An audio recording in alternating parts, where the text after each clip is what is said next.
Hi friends, welcome back to smart Rajeshwari kitchen. ఎలా ఉన్నారు friends? అందరూ బాగున్నారా?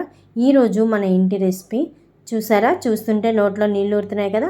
కాజు పన్నీర్ మసాలా కర్రీ అండి. దాబా స్టైల్లో ఈజీగా ఇంట్లోనే చేసుకోవచ్చు. చాలా టేస్టీగా ఉంటుంది. ఎలా చేసానో ఏంటని వీడియో చివరి వరకు చూడండి. చూసి మీకు నచ్చితే లైక్ చేయండి, షేర్ చేయండి, సబ్స్క్రైబ్ చేయండి కొత్త వాళ్ళైతే. అలాగే పూర్తిగా వీడియో చూస్తేనే మీకు అర్థమవుతుంది ఫ్రెండ్స్. అలాగే మీరు చేసుకొని మీకు ఎలా వచ్చిందో కామెంట్ ద్వారా కామెంట్ చేయండి ఫ్రెండ్స్. ఇంకా వీడియోలోకి వెళ్ళిపోదామా? రండి.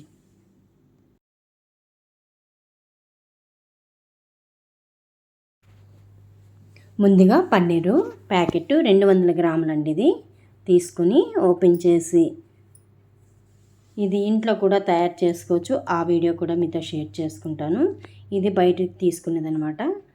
ఓపెన్ చేసి ఇలాగా పన్నీరు ముక్కలను కట్ చేసుకోవాలి. మీకు ఏ సైజు కావాలో ఆ సైజులో ముక్కలు కట్ చేసుకోవాలి. ఈ కట్ చేసి పక్కన పెట్టుకొని తర్వాత స్టవ్ వెలిగించి కళాయి పెట్టి అందులో 1 స్పూన్ ఆయిల్ వేసి చెక్క 1 అంగుళం ముక్క, ఇలాచి 3, అలాగే లవంగి 3 వేసుకొని తర్వాత 1 ఉల్లిపాయ అండి, పెద్ద ఉల్లిపాయ 1 ఉల్లిపాయ, నెక్స్ట్ కొద్దిగా జీడి పలుకులండి, ఒక 5-6 జీడిపప్పు వేసుకోవాలి. తర్వాత ఒక 2 టమాటాలు, ఎర్రగా పండిన టమాటాలు ఒక 2 అయితే సరిపోతాయి.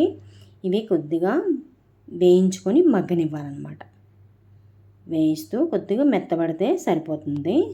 ఇవన్నీ వేగిన తర్వాత మిక్సీ పట్టుకోవాలండి. కొద్దిగా సాల్ట్ వేసుకుని మిక్సీ పట్టుకుందాము. మెత్తగా పేస్ట్ లాగా అనమాట. చూసారు కదా, మిక్సీ పట్టుకోవాలి. ఇలా పేస్ట్ లాగా అయితే మనకి గ్రేవీ రెడీ అవుద్దండి. మన కాజు పన్నీర్ కర్రీకి గ్రేవీ అనమాట. తర్వాత అదే కళాయిలో స్టవ్ వెలిగించి ఒక 2 స్పూన్ ఆయిల్ వేసి ఒక గుప్పెడు జీడిపప్పులు వేసుకోవాలండి. ఇంకా ఎక్కువ కూడా వేసుకోవచ్చు. ఈ గుప్పెడు జీడిపప్పు వేగిన తర్వాత పక్కకు తీసుకుని అదే ఆయిల్లో పన్నీర్ ముక్కలు మనం కట్ చేసుకున్నాం కదా, అవి మీడియం ఫ్లేమ్లో పెట్టుకొని వేపుకోవాలండి. చూసారు కదా, మీడియంలో పెట్టుకుంటే లైట్గా వేగితే సరిపోతాయి.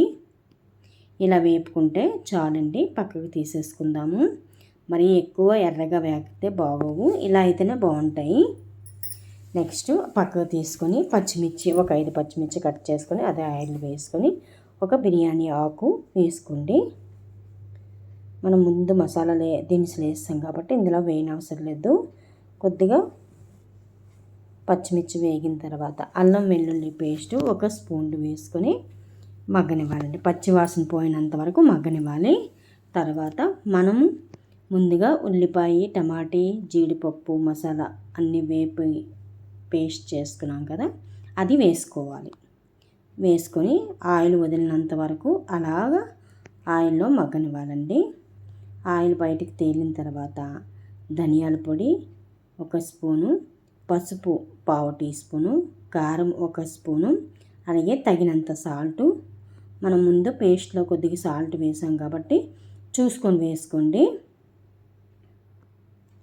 అలాగే కొద్దిగా గరం మసాలా 1/2 టీ స్పూన్ అండి. ఇవి ఇలాచి, లవంగి, చెక్క ఇవన్నీ కలిపి పౌడర్ చేసుకునేదండి, మసాలా పొడి. ఇప్పుడు మనకి పన్నీర్ ముక్కలు కట్ చేసుకుని వేపుకున్నాం కదా, అవి వేసేసుకోవాలి.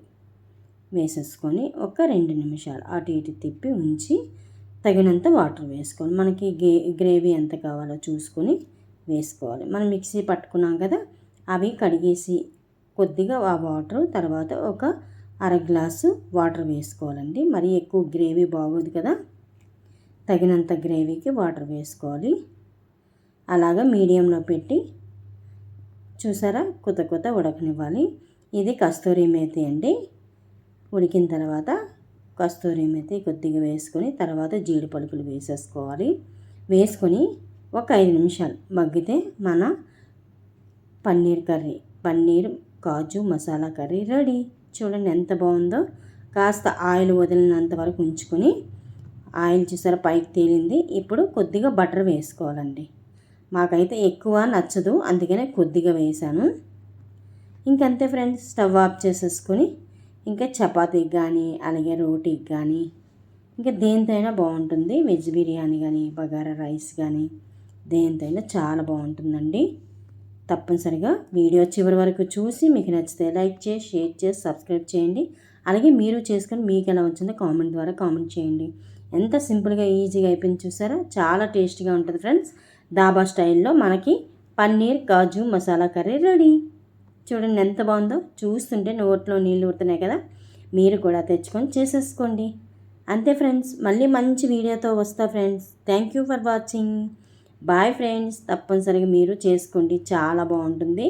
మనం డాబా స్టైల్లో ఇంకా తిన్నట్టు ఉంటుందండి, అంత బాగుంటుంది. మనకి రెస్టారెంట్స్కి డాబాకి వెళ్తాం కదా, అప్పుడు ఎలా ఉంటుంది పన్నీర్ కర్రీ, సేమ్ అలాగే ఉంటుందండి. ఇంక ఇంట్లోనే ఈజీగా చేసేసుకోవచ్చు.